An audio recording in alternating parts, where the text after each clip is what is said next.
Welcome to the First Right Podcast, a weekly conservative news show brought to you by Restoration of America. I'm your host, Jerry Ewald, Chief Marketing Officer for Restoration of America. And today we are blessed to have a first-time guest, Robert Bork Jr., a legal and litigation communication strategist with years of experience on the national scale. He is also president of the Antitrust Education Project. Well, Robert, it is a pleasure to have you on the show today. Thank you for having me. I appreciate it.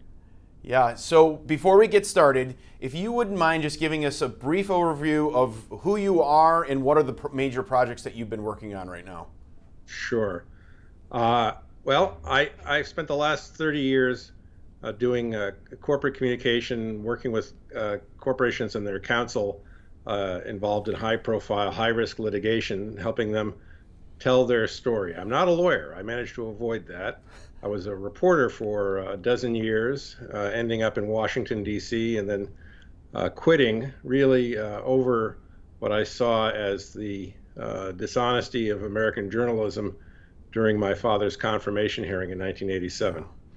And so I decided to get off the bench and into the game and started working on the Hill, and then in the George H.W. Bush administration as a speechwriter.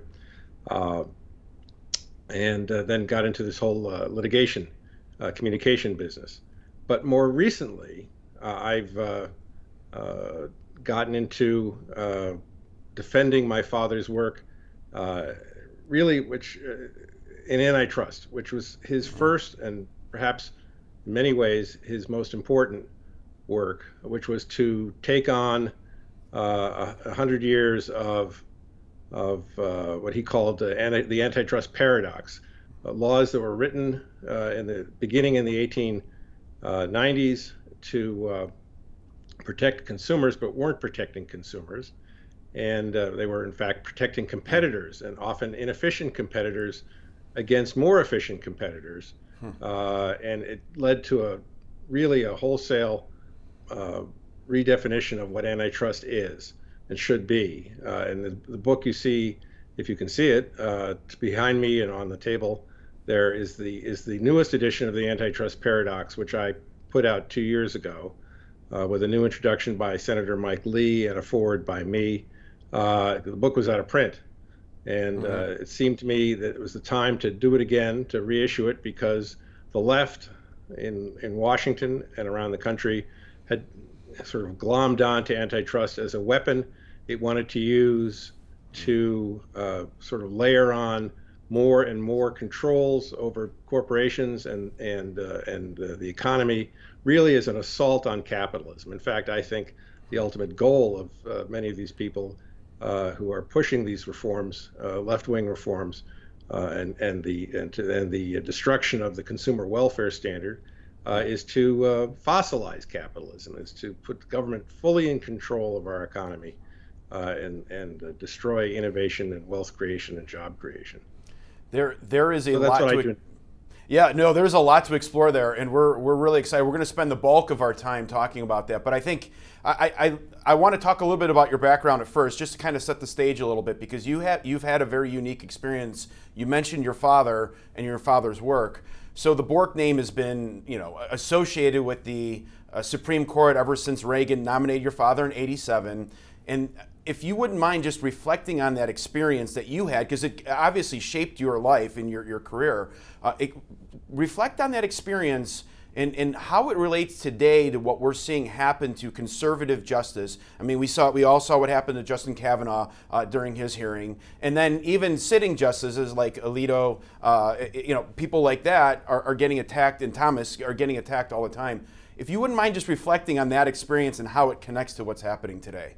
Sure. Well, at the time, in 1987, when my father was nominated, it was after Reagan had nominated Sandra Day O'Connor, who went through very easily, and elevated Rehnquist to be chief, and nominated Antonin Scalia to be associate justice, and they both went through fairly easily. Rehnquist had some trouble, but Scalia, being the first Italian American nominated to the court, just breezed through, showing that I think the Democrats had no idea what they were getting themselves into.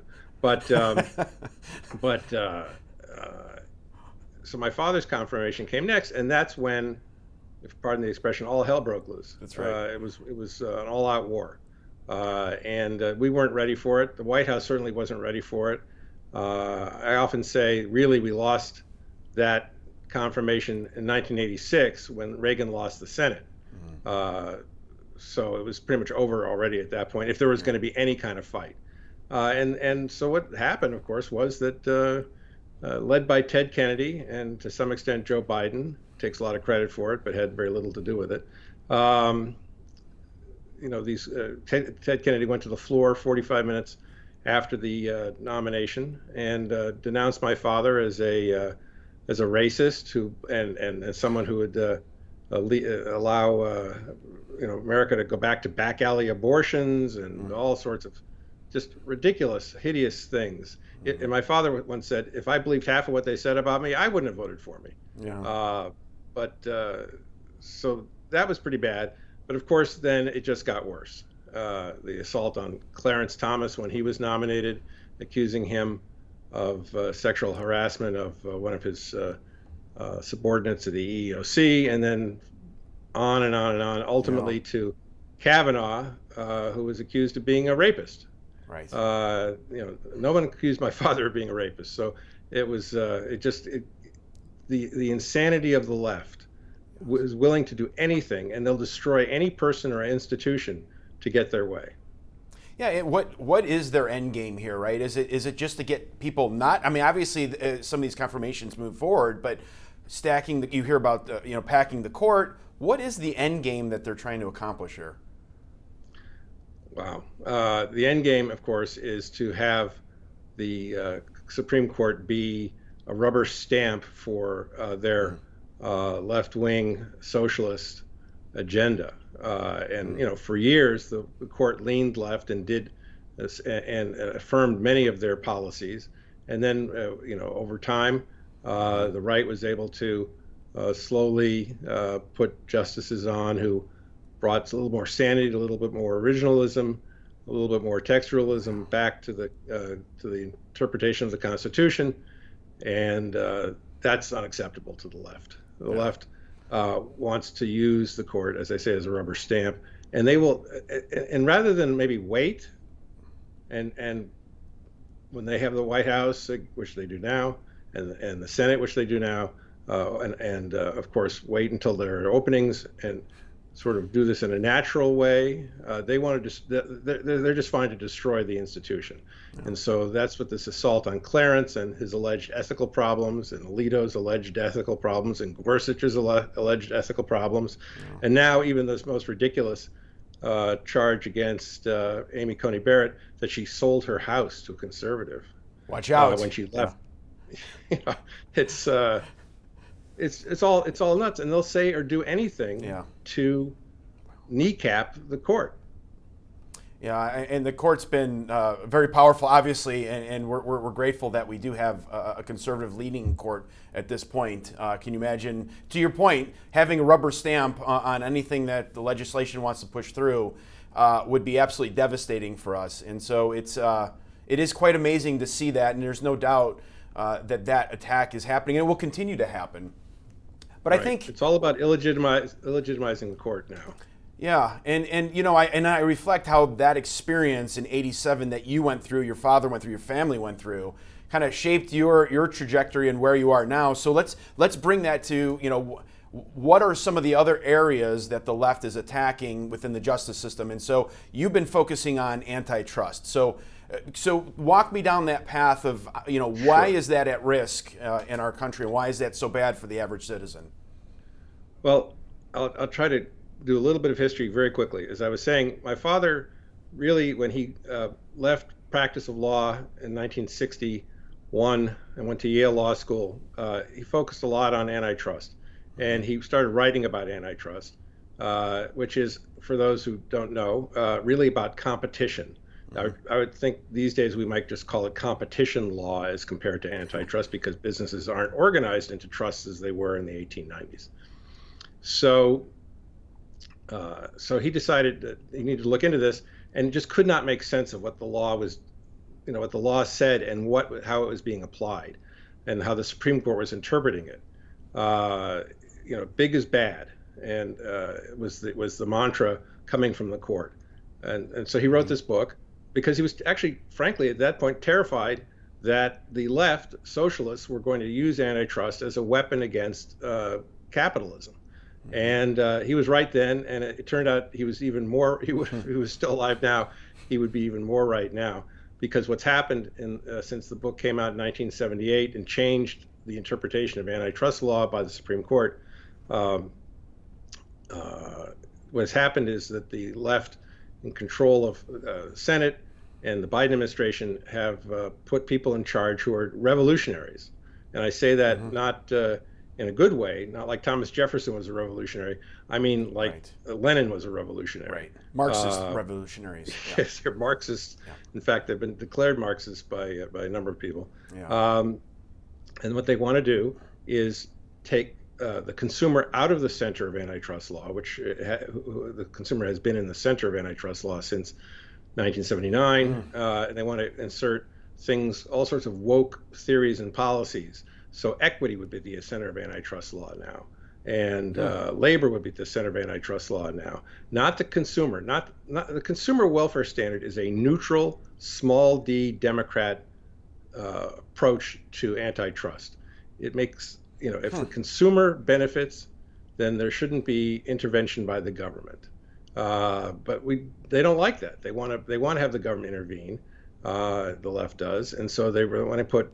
They want to start looking at equity as a measure of, and equity basically means that there is no equity. There is no equitableness in the law. So therefore, they can use antitrust to stop anything. And right now, the FTC and the DOJ are just flailing away at any merger or acquisition, any policy of corporations that would increase their size or their wealth, even if that means destroying innovation, destroying wealth creation, destroying job creation in the high-tech sector, because they just don't like Google and they just don't like Amazon. And it is just an all-out assault with no real thought or theory behind it, except that big is bad. So it is being weaponized. These antitrust laws are starting to be weaponized towards big tech and big companies. And the reason why I ask that, right, is because we're always complaining about censorship and what big tech has been doing to conservatives. But you're also seeing an attack coming from these laws to break up some of big tech?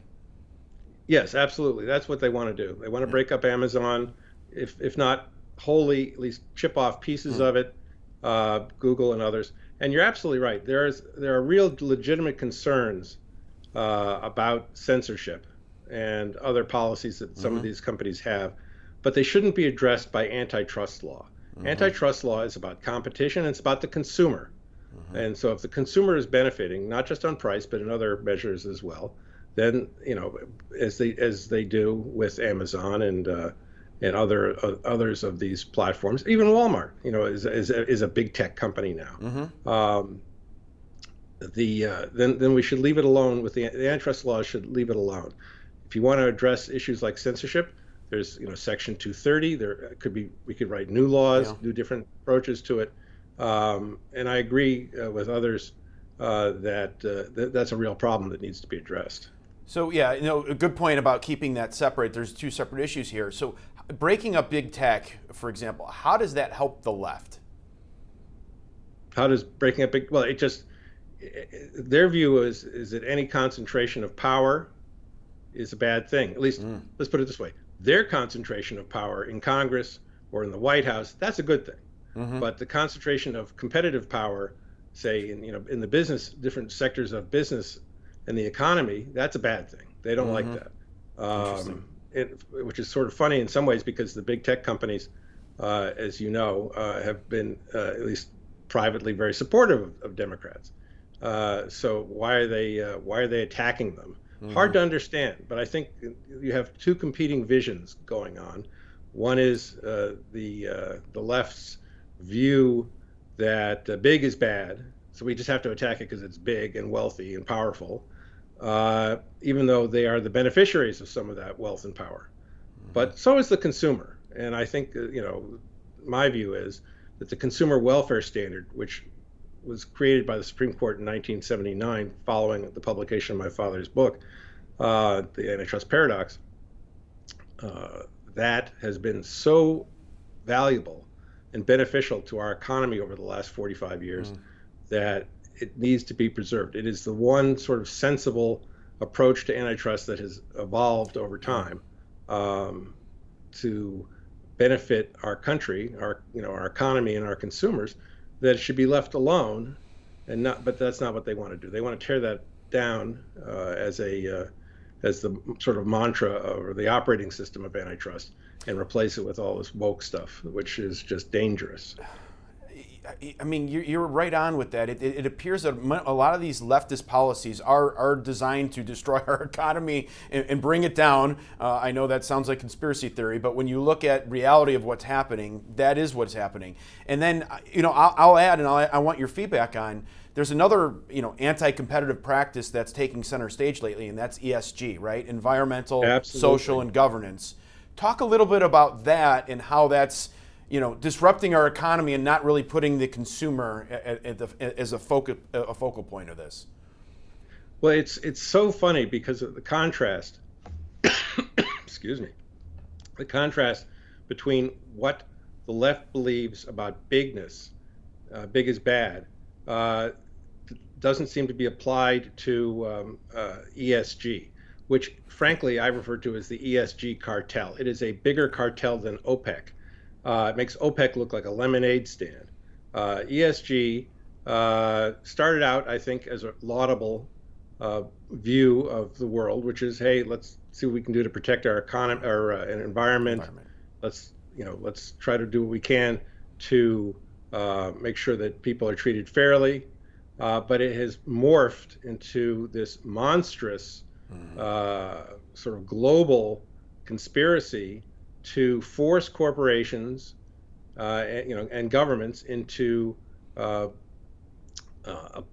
forcing, policies, not just on the environment or issues of fairness, but overall the control of business, so that they want to drive fossil fuels out of the economy, drive companies like that out of business. They want to, it starts naturally enough with an approach to a corporation saying, would you sign on to our principles? And once they do that, the principles make sense. Once they do that, the principles start to change. Yes. And then they start grading these companies. When I say it starts with these NGOs like Cirrus and Climate Action 100 Plus that sort of issue all these standards. And then corporations, asset managers like BlackRock and Vanguard, and State Street, they start enforcing it, and then you have the proxy management companies. There are only two; it's a duopoly that start pushing proxy votes at these companies to change the very nature of the companies themselves, to force them through threats of coercion into doing things that they are not in their interest and not in the benefit of shareholders, but might be in the benefit of something called stakeholders, which is an invention entirely of the left that says, a stakeholder is somebody who might have a sort of a generalized interest in what a company does. They may not be, but they're not owners necessarily. So it is truly a coercive, collusive program that ultimately is intended to cripple independent management of companies, and it's a spread into the government. The SEC now has been pushing rules for ESG and scoring, and it's going to be, I think, an ongoing fight for years to roll this back. And I should just say, if I can, that the only resistance to this is not from the federal government, which ought to be resisting it, but is in fact promulgating it, but from Republican state attorneys general, who have decided that enough is enough, that the pension funds, for example, of the state employees are being poorly served by these ESG policies, investment in ESG stocks, which typically are underperforming non-ESG stocks, right, and are cost more to manage, 3 times more to manage. But beyond that, they are taking on the BlackRocks of the world. They're taking on the proxy management companies, and the insurance companies, which have been dragooned into this program and refuse to provide insurance coverage to companies that don't have good ESG scores. It's a truly a revolutionary, a communist revolutionary approach to global economic government, and it's frightening to watch. You've said a lot. I should say I'm spending all my time now. I spend a lot of time defending big companies from antitrust attacks by the federal government. Now I'm saying, hey, if you really want to apply antitrust law, apply it to these ESG outfits, to these companies that are colluding, these organizations that are colluding with each other. Yes. Because they are truly in violation of Section 1 of the Sherman Act. They are truly in violation of consumer protection laws, and they ought to be stopped, and they ought to be prosecuted. And that's what those Republican attorneys general have started to do. They've started investigations. They've testified before Congress. They've written letters to the leaders of these companies and not NGOs saying, we want to see your documents. We want to see your emails. We want to see how you have, in fact, used your power, your $70 trillion under management, to coerce companies to do things which are not to the benefit of consumers. No, it's great to see this starting to be exposed, right? Because you can go down many paths, and you talk about a stakeholder. Who's the stakeholder, and what are they pushing for? Well, someone's making a lot of money off these policies that, as you said, are not efficient and not consumer first oriented, right? Just look at something like what happened with Bud Light. I mean, that's the biggest example right now. Why would they make such a business decision like that really goes against their core constituent and people that buy the product? It has to do with ESG and the investments that they get from people like BlackRock, investment organizations like BlackRock, and how powerful that are. So it almost supersedes what good business practices would be and who their audience is by going down the ESG route. And it's completely disruptive, but that power that an organization like BlackRock has is so big that they're afraid to go against it. And I would just say this: I wouldn't pick on BlackRock exclusively. They're a big target because they are a huge company, and they have a very vocal chairman. Yeah. But there's a lot going on that you don't hear about. I've talked to a number of general counsels of corporations who sign, their companies and their boards have signed on to these principles. And the next thing you know, the principles are changing, the rules are changing. They're getting scored for different things that they do. Mm-hmm. They get scored negatively if they give money to conservative organizations or to Republican candidates.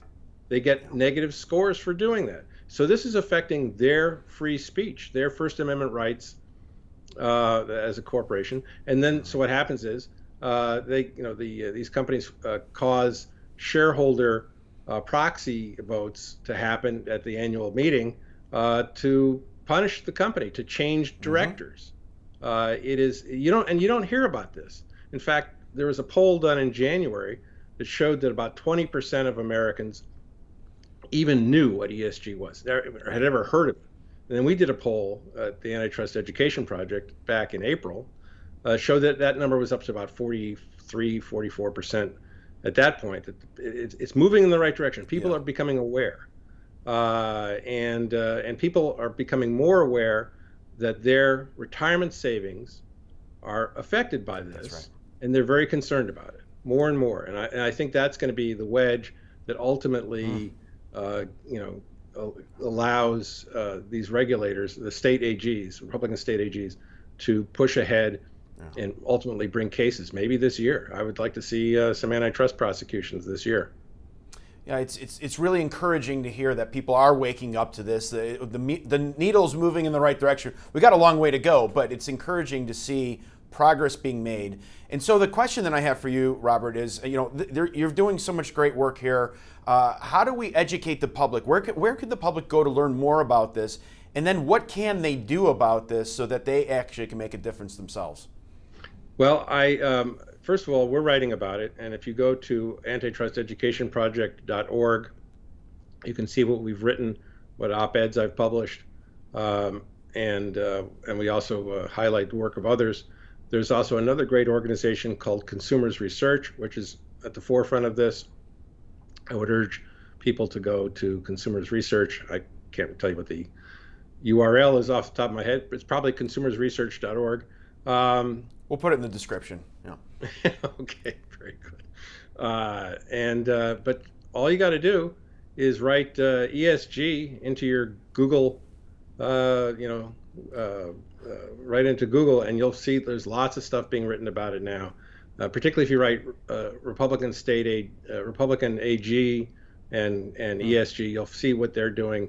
You'll see I think we've published on our website some of the letters that they've written to these organizations, some of their testimony that they've given before Congress.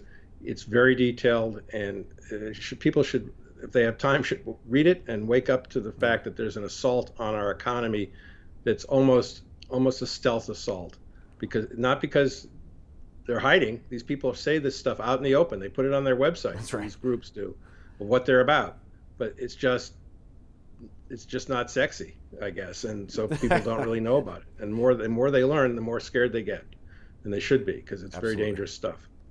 Well, Robert, we're grateful for the work that you're putting into this and exposing the left and how they're doing this. So thank you so much. We appreciate it, and God bless you. Well, thank you very much for having me on. All right, well, that's our show for today. Thank you so much for tuning in and supporting conservative media. Don't ever forget that by working together and staying diligent, we conservatives can bring our country back to true greatness. Until next week, let's all keep praying that God will continue to bless America. First Right, a new kind of news summary without the liberal slant. Every morning, in your inbox, always free. Subscribe by texting First Right to 30161. That's First Right, all caps, one word, to 30161.